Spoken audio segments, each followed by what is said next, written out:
এইভাবে আপনারা শুরু করুন, দেখবেন লাভ হবে। আমি এই ডিমগুলো কিনে এনেছিলাম রানাঘাট থেকে।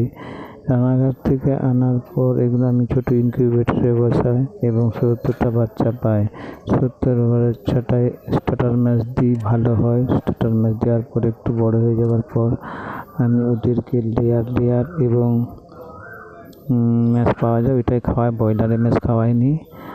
আর ভুট্টার গুঁড়ো পাওয়া যায়, এর সাথে চালের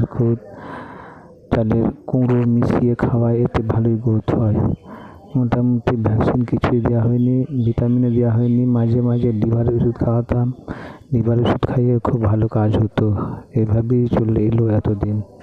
তা আপনারা বসে না থেকে যদি ছোট্ট করে এরকম করে করেন, যাদের জায়গা আছে, কী করবো ভাবছেন, ছোট্ট করে করুন না। আমি তো 1000 টাকার বাচ্চা ডিম কিনেছি আর 4,500 টাকা খাইয়েছি। 5,500 6,000 টাকা খরচা হয়েছে। আর কটা দিন হলে ডিম পারতো, মাঝখানে খাওয়াতে পারলে ডিম পারতো, এই তো 8,000 টাকার বেচলাম। তা সব থেকে ভালো হতো কিন্তু যদি ডিম ফোটানো যায়। ডিম ফোটালে সব থেকে ভালো লাভ হয় এবং আপনারা 30টা ডিম পেতে হবেন নিত্য, অন্তপক্ষে আমাদের বাজার দর 10 টাকা, 300 টাকা হবে। আর খাবার লাগবে 100 টাকা মতন, পার ডে 200 টাকা মতন লাভ হবে। আমি আশা করছি এরকমই হবে বা আমার হচ্ছিল আগে তো, বা এখনও হয়। ওই ডিমগুলো আলাদা আছে।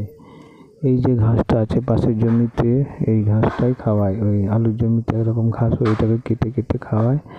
এই ঘাসটা কিন্তু খুব হাই প্রোটিন আমি দেখেছি। আমি এই পশুর মধ্যে প্রয়োগ করে দেখেছি, মুরগিতে, শুয়োরে প্রচুর প্রোটিন আছে। এটা খেয়ে আমার যথেষ্ট বৃদ্ধি পেয়েছে এবং দেখুন খুব ভালো ঘাস, এটা কিন্তু খুব ভালো কাজ করে, আপনারা ব্যবহার করতে পারেন। দেখুন এই মুরগিগুলো কিন্তু কোনো গ্রোথ বা রং বা কোনো টুকরি পালক খাওয়ার কোনো কেস নেই। দেখুন ওই ঘাসের এত হাই প্রোটিন। আমি কিন্তু কোনো ভিটামিন খাওয়াইনি এদেরকে, নেই ভিটামিন। গ্রামগঞ্জের ব্যাপার তো, পাইনি ভিটামিন। ওই হাসপাতাল থেকে 2টা দিত, ওটা খেয়েছি লাস্টের দিকে। প্রথমে কিন্তু কোনো ভিটামিন খাওয়ানো হয়নি এদেরকে।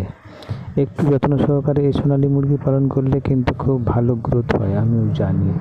তা আপনারা চেষ্টা করুন, ছোট করে করুন, বেকার বসে না একটা মনটাও একদিকে পড়ে থাকবে আপনার। আমরা গ্রামের পদ্ধতিতে চাষ করছি, আপনারাও করুন, ছোট্ট করে করুন। পয়সা অল্প যাদের, আর যাদের বেশি পয়সা আছে তাদের কথা আলাদা, তারা বড়সড় করেই করুক, অসুবিধা নেই।